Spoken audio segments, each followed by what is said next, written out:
जय माता दी। आप सभी को कैसे हैं आप सभी। आशा करता हूँ आप सभी अच्छे होंगे, स्वस्थ होंगे। आज मैं आपको कुछ ऐसे शक्तिशाली मंत्र बताने वाला हूँ जिन मंत्रों का जाप करके आप रिद्धि सिद्धि प्राप्त कर सकते हैं। आप अपने जीवन की समस्त समस्याओं का अंत कर सकते हैं। आप दिव्य दृष्टि प्राप्त कर सकते हैं। आप अपनी कुंडलिनी शक्ति को जागृत कर सकते हैं और आप वो समस्त शक्तियाँ प्राप्त कर सकते हैं जो बड़े बड़े साधु संत ऋषि मुनि कठोर तपस्या करके प्राप्त करते थे। जी हाँ, आज के समय में भी ये बिल्कुल संभव है कि आप भी साधना करके, जप करके, तप करके वो सारी शक्तियाँ, सारी सिद्धियाँ प्राप्त कर सकते हैं जो भी बड़े बड़े संत महात्मा प्राप्त कर लेते थे। मैं आपको इस वीडियो में सबसे महत्वपूर्ण विषय ये बताने वाला हूँ कि देखिए, मंत्र तो बहुत सारे होते हैं। अनेकों मंत्र हैं, शाबर मंत्र हैं, वैदिक मंत्र हैं, तांत्रिक मंत्र हैं और पुल्लिंग मंत्र हैं, स्त्रीलिंग मंत्र हैं, नपुंसकलिंग मंत्र हैं, पौराणिक मंत्र हैं, बीज मंत्र हैं। लेकिन सबसे बड़ी दुविधा वाली बात ये रहती है कि क्योंकि देखिए, जो मंत्र होता है ना, मंत्र हमको पूरे जीवन काल जपना होता है। इसीलिए जब भी किसी मंत्र का चुनाव करें तो बहुत सोच समझ करके मंत्र का चुनाव करें, क्योंकि जब आप किसी मंत्र का जाप करना शुरू कर देते हैं ना, तो वो मंत्र आपकी आत्मा के समान हो जाता है। जिस तरह से आपके शरीर में आपकी आत्मा वास करती है, उसी प्रकार से जो मंत्र होता है वो भी हमारी आत्मा में विलीन हो जाता है और हमारी जो अंतर चेतना है उसको जागृत करने लगता है। और जिस प्रकार से इस शरीर से अगर आत्मा को अलग कर दिया जाए तो ये शरीर शव बन जाता है, तो उसी प्रकार से जो मंत्र होता है, मंत्र को एक साधक के लिए छोड़ना बड़ा ही कष्टदायी हो जाता है, बहुत ही दिक्कत वाली बात हो जाती है और मंत्र कभी भी छोड़ना नहीं चाहिए।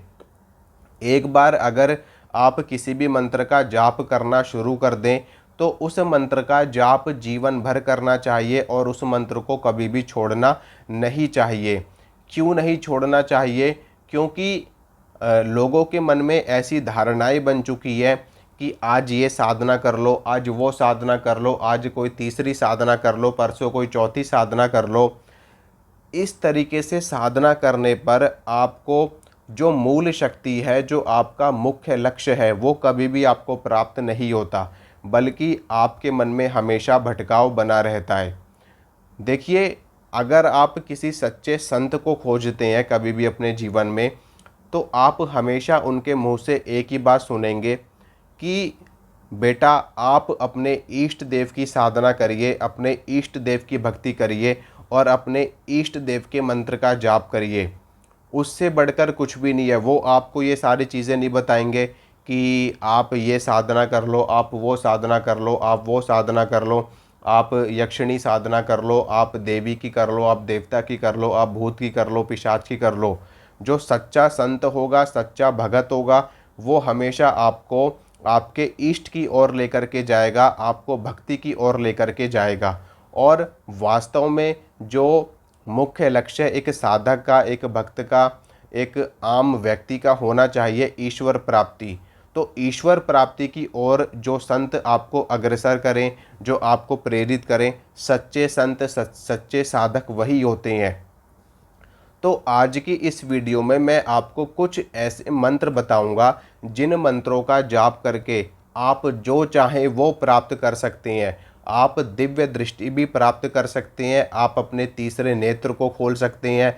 तीसरे नेत्र को खोल करके आप भूतकाल, वर्तमान काल और भविष्य काल की जानकारियां हासिल कर सकते हैं। आप वो सब कुछ देख सकते हैं जो आप देखने की इच्छा रखते हैं। लेकिन ये होगा कैसे? ये होगा आपके इष्ट के मंत्र से, ये होगा आपकी इष्ट की भक्ति से, ये होगा आपके इष्ट की साधना से। तो अब मैं आपको कुछ मंत्र बताऊंगा इस वीडियो में, जो अलग अलग देवी देवताओं के मंत्र हैं, लेकिन ये इन मंत्रों में आपके इष्ट देव का भी एक मंत्र छुपा हुआ है और उस मंत्र का चुनाव करके आपको अपनी साधना शुरू करनी है और जीवन पर्यंत आपको इसी मंत्र का अनवरत रूप से जाप करते रहना है।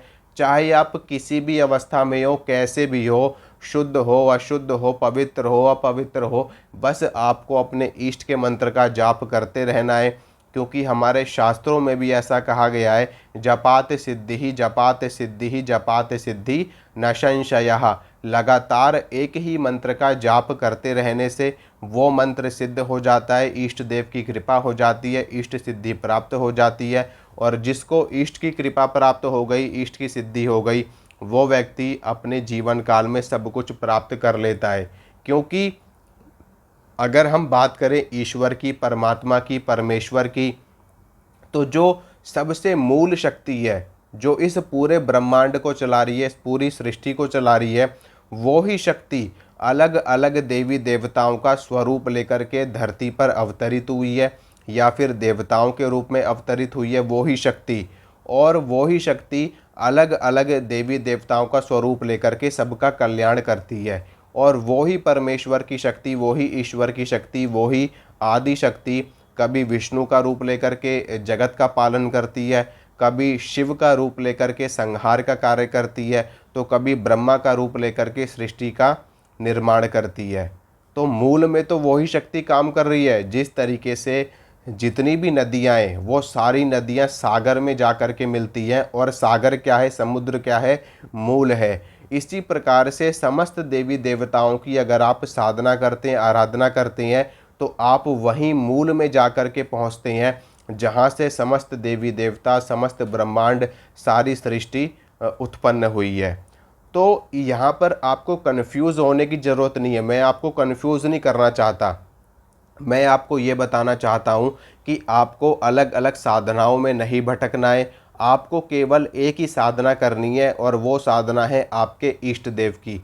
अपने इष्ट देव की साधना करते रहिए, और जीवन पर्यंत के लिए अपने आप को अपने इष्ट देवता की शरण में समर्पित कर दीजिए, और हमेशा बस उनके मंत्रों का जाप करते रहिए।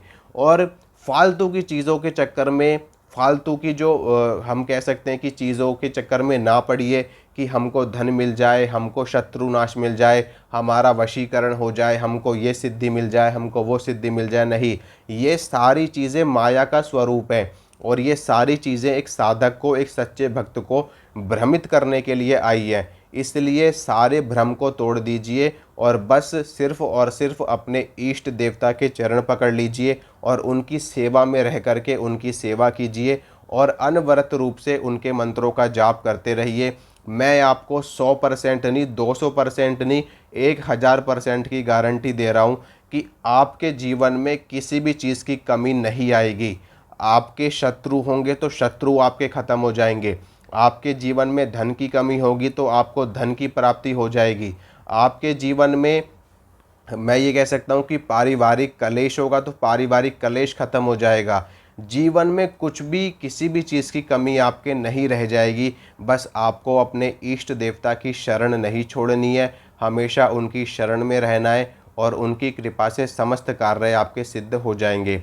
तो चलिए अब मैं आपको एक एक करके मंत्र बताता हूँ सभी देवी देवताओं का। जो भी शक्ति आपके इष्ट हैं, उनके मंत्र का जाप आपको करना है। तो सबसे पहले जो अग्र पूजा के अधिकारी हैं भगवान गणेश, उनके मंत्र की बात करते हैं। तो भगवान गणेश का जो मूल मंत्र है, ओम गं गणपतये नमः, ओम गं गणपतये नमः। आप इस मंत्र को इस तरह से भी पढ़ सकते हैं, ओम गम गणपतये नमः।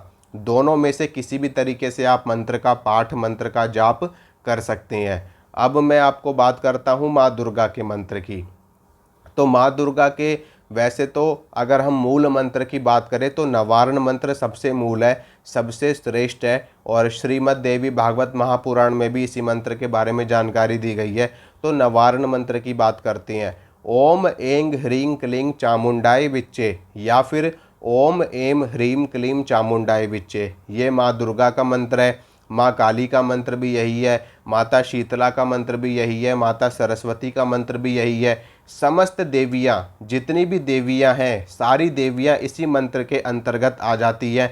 इस एक मंत्र से आप समस्त देवियों को सिद्ध कर सकते हैं। यानी कि जो मुख्य देवी है, जो महादेवी है, और समस्त देवियाँ जितनी भी स्त्री शक्ति हैं, वो सारी की सारी जो महादेवी इस ब्रह्मांड को चलाती हैं, इस सृष्टि को चलाती है, उन्हीं से ही निकली है, उन्हीं से ही उनका अवतरण हुआ है। तो इस मंत्र का जाप करने से आपको वो मूल शक्ति की प्राप्ति हो जाती है, और वो मंत्र है ओम ऐंग ह्रीं क्लीं चामुंडाय विच्चे। तो ये हो गया माँ दुर्गा का मंत्र। अब बात करते हैं भगवान विष्णु के मंत्र की। तो भगवान विष्णु का मूल मंत्र है, भगवान विष्णु के दो तीन मंत्र हैं, तीनों मंत्रों के बारे में मैं आपको बताऊंगा। देखिए, भगवान विष्णु का जो मूल मंत्र है वो है ओम नमो नारायणाय। ये अष्टाक्षरी मंत्र इसको कहा जाता है। इस मंत्र का जाप करने से रिद्धि सिद्धि यश कीर्ति मान सम्मान पद प्रतिष्ठा दिव्य दृष्टि अष्ट सिद्धियों की प्राप्ति होती है। और ये भगवान नारायण का, भगवान विष्णु का मूल मंत्र है ओम नमो नारायणाय। कई लोग ओम विष्णवे नमः इस मंत्र का भी जाप करते हैं, लेकिन ओम नमो नारायणाय ज़्यादा श्रेष्ठ माना जाता है। और ये मंत्र परम तत्व को प्राप्त होने वाला मंत्र है कि इस मंत्र का जाप करने से आपको महाविष्णु की कृपा मिलती है, जो इस पूरे ब्रह्मांड के स्वामी हैं। और दूसरे मंत्र की बात करते हैं, भगवान का एक मंत्र और है ओम नमो भगवते वासुदेवाय। ये मंत्र भगवान श्री कृष्ण को समर्पित होता है। तो इस मंत्र का जाप करने से भी आप ईश्वर के, परमेश्वर के उस मुख्य स्वरूप को प्राप्त कर सकते हैं। इसके अलावा एक महामंत्र भी भगवान श्री कृष्ण का है हरे राम राम राम हरे हरे, हरे कृष्ण कृष्ण कृष्ण हरे हरे। आप इस मंत्र का भी जाप कर सकते हैं। वैसे तो हम बात करें कि एक तरीके से ये मंत्र नहीं है, ये एक तरीके से नाम जप आप इसको कह सकते हैं। ठीक है, मंत्र तो दो ही है, ओम नमो नारायणाय और ओम नमो भगवते वासुदेवाय। बाकी हरे राम ये एक तरीके से भजन कीर्तन करने के लिए माना जाता है। तो हम इसको नाम जप की श्रेणी में रख सकते हैं, हम इसको मंत्र नहीं कहेंगे। ये भजन करने के लिए श्रेष्ठ है कि आप भगवान का सुमिरन कर रहे हैं, भगवान का भजन कर रहे हैं, तो उसके लिए सही है। बाकी दो हैं, दोनों में से आप कोई सा भी जप सकते हैं। अब बात करते हैं भगवान शिव की।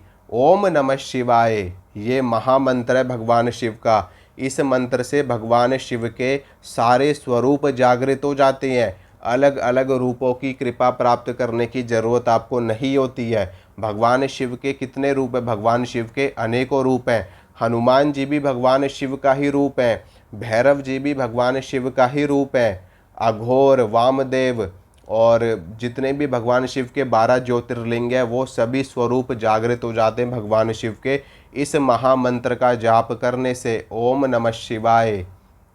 ठीक है, तो भगवान शिव के इस मंत्र का जाप आप कर सकते हैं। इसके अलावा और किसकी बात करें, और कौन सी शक्ति हो गई? बाकी देखिए, जो मूल शक्तियाँ वो मैंने आपको बता दी। बाकी तो फिर इनके स्वरूप आ जाते हैं।